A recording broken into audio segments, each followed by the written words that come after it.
کیا تم بھی رات کے سناٹے میں تنہا بیٹھ کر روتے ہو؟ کیا کبھی دل اتنا بوجھل ہو جاتا ہے کہ لگتا ہے جیسے کوئی سہارا باقی نہیں رہا؟ یاد رکھو، وہ لمحہ دراصل رب کا بلاوا ہوتا ہے۔ وہ تمہیں اپنی طرف کھینچ رہا ہوتا ہے تاکہ تم اس کے سامنے جھک جاؤ۔ زندگی آزمائشوں کا سفر ہے۔ یہاں ہر قدم پر صبر اور شکر کا امتحان ہے۔ یہ دنیا ایک مسافر خانہ ہے۔ یہاں ہر چیز وقتی ہے، اصل ٹھکانہ تو آخرت ہے۔ جو اللہ کی رضا کے لیے جیتا ہے وہ کبھی ناکام نہیں ہوتا۔ دل کا سکون دولت یا شہرت میں نہیں، بلکہ سادہ زندگی اور ذکر الہی میں ہے۔ جب انسان اللہ کے لیے محبت کرتا ہے تو وہ محبت کبھی ختم نہیں ہوتی۔ اصل محبت وہ ہے جو بندے کو رب سے جوڑ دے۔ جب دل روئے تو سمجھ لو روح رب کو پکار رہی ہے۔ ایمان اندھیروں میں روشنی ہے۔ جو اللہ پر یقین رکھتا ہے وہ ناممکن کو ممکن بنا لیتا ہے۔ دکھ اور غم انسان کو اللہ کے قریب کر دیتے ہیں، اور صبر کا پھل ہمیشہ میٹھا ہوتا ہے، چاہے وہ کیوں نہ دیر سے ملے۔ سنو، جب سب دروازے بند ہو جائیں تو اللہ کا دروازہ کھلتا ہے۔ وہ اپنے بندے سے 70 ماؤں سے زیادہ محبت کرتا ہے۔ اللہ سے مانگنا کبھی شرمندہ نہیں کرتا۔ وہ دینے والا ہے اور وہی دیتا ہے۔ نماز دل کا سکون ہے اور اللہ سے بات کرنے کا ذریعہ بھی۔ جو نماز کو مضبوطی سے پکڑ لیتا ہے، اللہ اسے زندگی کے ہر موڑ پر تھام لیتا ہے۔ سجدہ وہ مقام ہے جہاں بندہ سب سے قریب اللہ کے ہوتا ہے۔ فجر کی نماز پڑھنے والوں کی حفاظت اللہ خود فرماتا ہے۔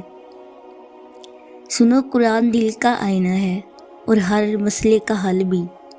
علم نور ہے اور بانٹنے سے بڑھتا ہے۔ معاف کرنا کمزوری نہیں بلکہ طاقت ہے۔ دوسروں کو خوش کرنا بھی عبادت ہے۔ حسن اخلاق انسان کو جنت کے قریب کر دیتا ہے۔ دعا وہ ہتھیار ہے جو تقدیر بدل دیتا ہے۔ اللہ تمہاری خاموشی سنتا ہے، تمہارے آنسو گنتا ہے اور تمہارے دل کے راز جانتا ہے۔ دنیا کی خوشیاں وقتی ہوتی ہیں، اصل راحت جنت میں ہے۔ یہ دنیا آرام گاہ نہیں، ایک امتحان ہے۔ کامیاب وہی ہے اس دنیا میں جو اللہ سے تعلق جوڑ لیتا ہے، جو رب سے لو لگا لیتا ہے۔ دنیا خود اس سے لو لگا لیتی ہے۔ پھر سجدے لمبے کر لو کیونکہ وہ رب سن رہا ہے۔ دنیا والوں کی تعریف وقتی ہوتی ہے، مگر اللہ کی رضا ہمیشہ کی ہے۔ قرآن سے جڑ جاؤ تاکہ تمہارا دل آباد ہو جائے۔ اللہ کی رحمت سب سے بڑی ہے، بس ایک سجدے کی دوری ہے اور سب بدل سکتا ہے۔ کبھی کسی کو حقیر مت سمجھو، ہو سکتا ہے وہ اللہ کا مقرب بندہ ہو۔ نیت صاف ہو تو رب راستے خود بنا دیتا ہے، اور اگر نیت میں کھوٹ ہو تو آسانی بھی مشکل لگتی ہے۔ زندگی کی اصل حقیقت یہ ہے کہ یہ ہمیشہ آسان نہیں رہتی۔ کبھی خوشی آتی ہے تو کبھی غم چھا جاتا ہے، لیکن یاد رکھو غم ہمیشہ سزا نہیں ہوتے۔ بعض اوقات غم وہ دروازہ ہوتے ہیں جس سے رب اپنے بندے کو اپنی طرف بلاتا ہے۔ جب تم تنہائی میں روتے ہو تو وہ آنسو ضائع نہیں جاتے۔ اللہ تمہارے ہر آنسو کو دیکھتا ہے اور اس پر اجر لکھ دیتا ہے تمہارے لیے۔ انسان جب دنیا کے سہاروں پر بھروسہ کرتا ہے تو ٹوٹ جاتا ہے، لیکن جب اللہ کو سہارا بنا لیتا ہے تو کبھی تنہا نہیں رہتا، کیونکہ اللہ وہ دوست ہے جو کبھی نہیں چھوڑتا۔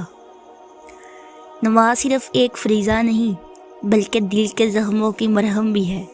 تو سجدے میں گرتا ہے وہ دراصل اپنی روح کو سکون دیتا ہے۔ سجدہ وہ لمحہ ہے جب بندہ دنیا سے آزاد ہو کر صرف اپنے رب کے قریب ہوتا ہے۔ قرآن کو دل سے پڑھو، یہ صرف کتاب نہیں بلکہ روشنی ہے۔ یہ وہ روشنی ہے جو اندھیروں میں راستہ دکھاتی ہے۔ جو قرآن سے جڑ گیا وہ گمراہی سے بچ گیا، اور جو قرآن سے منہ موڑ گیا وہ اندھیروں میں کھو گیا۔ سنو، اللہ کی رحمت ہر چیز سے بڑی ہے۔ تم سوچ بھی نہیں سکتے وہ کتنا قریب ہے۔ وہ تمہاری خاموش دعاؤں کو بھی سنتا ہے، تمہارے دل کی دھڑکنوں کو بھی جانتا ہے۔ بس شرط یہ ہے کہ تم اس پر یقین رکھو۔ جو مشکل میں اللہ کو یاد کرتا ہے آسانی میں کبھی اکیلا نہیں ہوتا۔ اللہ مشکلات میں بندے کا ہاتھ تھام لیتا ہے، اور جو دل اللہ کے لیے ٹوٹ جائے وہ دراصل اور بھی مضبوط ہو جاتے ہیں۔ دنیا کی خاموشیاں عارضی ہوتی ہیں، دولت، شہرت اور طاقت سب ختم ہو جاتے ہیں۔ اصل سکون اللہ کے ذکر میں ہے، اور اصل خوشی آخرت میں ہے۔ یاد رکھو، موت زندگی کی سب سے بڑی حقیقت ہے۔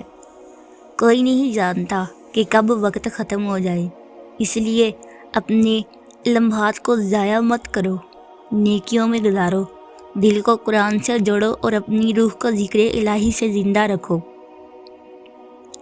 معاف کرنا کمزوری نہیں، یہ وہ صفت ہے جو انسان کو اللہ کے قریب کرتی ہے۔ جو دوسروں کو معاف کرتا ہے، اللہ اس پر اپنی رحمت کے دروازے کھول لیتا ہے۔ اللہ سے مانگنے والا کبھی ناکام نہیں ہوتا، بس مانگنے کے ساتھ صبر کرو اور یقین رکھو وہ تمہیں بہترین وقت پر بہترین عطا کرے گا۔ تم نے کبھی سوچا ہے کہ اللہ ہمارے دل کو توڑنے کیوں دیتا ہے؟ اس لیے کہ ٹوٹے ہوئے دل میں ہی وہ اپنی محبت بھر دیتا ہے۔ جب دنیا والے چھوڑ جاتے ہیں تو دراصل اللہ یہ یاد دلا رہا ہوتا ہے کہ اصل سارا صرف وہی ہے۔ جب تم رات کے اندھیروں میں رب کے سامنے رو کر ہاتھ اٹھاتے ہو تو تمہارا رب تمہیں سن رہا ہوتا ہے۔ وہ تمہاری دعاؤں کو قبول کرنے میں دیر کر سکتا ہے، لیکن انکار کبھی نہیں کرتا۔ ہر دعا کا ایک وقت مقرر ہے، اور جب وہ وقت آتا ہے تمہیں پتہ چلتا ہے کہ تخیر دراصل تمہارے حق میں بہتر تھی۔ یاد رکھو، ایمان صرف زبان سے نہیں ہوتا، ایمان صبر، شکر اور یقین کا مجموعہ ہے۔ مشکل وقت دراصل ایمان کا امتحان ہے، جو جھک گیا وہی اللہ کے نزدیک بلند ہو گیا۔ دنیا کے تعریف وقتی ہے، لوگ بدل جاتے ہیں، حالات بدل جاتے ہیں، لیکن اللہ کی رضا ہمیشہ قائم رہتی ہے۔ جو اللہ کے لیے جیتا ہے وہ کبھی تھکتا نہیں۔ سنو، نماز اور دعا وہ دو ہتھیار ہیں جو ہر بند دروازہ کھول دیتے ہیں۔ سجدہ انسان کو اللہ کے قریب کرتا ہے اور دعا انسان کو عرش تک پہنچا دیتی ہے۔ جو بندہ ان دونوں کو مضبوطی سے تھام لیتا ہے، اللہ اسے زندگی کے ہر امتحان میں سرخرو کر دیتا ہے۔ محبت، صبر اور حسن اخلاق وہ تحفے ہیں جو انسان کو جنت کے قریب لے جاتے ہیں۔ کسی کے ساتھ نرمی سے پیش آنا بھی عبادت ہے۔ یاد رکھو، اصل کامیابی نہ مال میں ہے نہ شہرت میں، اصل کامیابی صرف ایک چیز میں ہے، اللہ کی رضا، اور جو بندہ رب کو راضی کر لے وہی اصل کامیاب ہے۔ جو رب پر بھروسہ کرتا ہے وہ کبھی تنہا نہیں رہتا، اور جو اپنی زندگی اللہ کے حوالے کر دیتا ہے وہ کبھی ناکام نہیں ہوتا۔ تم بس اپنے اللہ سے لو لگاؤ، اسی سے ہی مانگو اور یقین سے مانگو۔ جو بھی تمہارے دل میں آہذاری ہے، پریشانی ہے، غم ہے، اسے اللہ سے بیان کرو، کیونکہ لوگ تو تماشا بناتے ہیں تمہاری غم کا جب تم روتے ہو ان لوگوں کے سامنے۔ اللہ کے سامنے رو، تمہاری غم، تمہارے رونے کو دیکھ کر ہنستا نہیں، بلکہ وہ تمہیں تھامتا ہے، تمہارے غم کو خوشی میں بدل دیتا ہے۔ اگر ویڈیو اچھی لگی ہو تو چینل کو سبسکرائب کریں اور ویڈیو کو دوسروں کے ساتھ شیئر کریں، اچھا سا کمنٹ کریں۔ جزاک اللہ خیرہ۔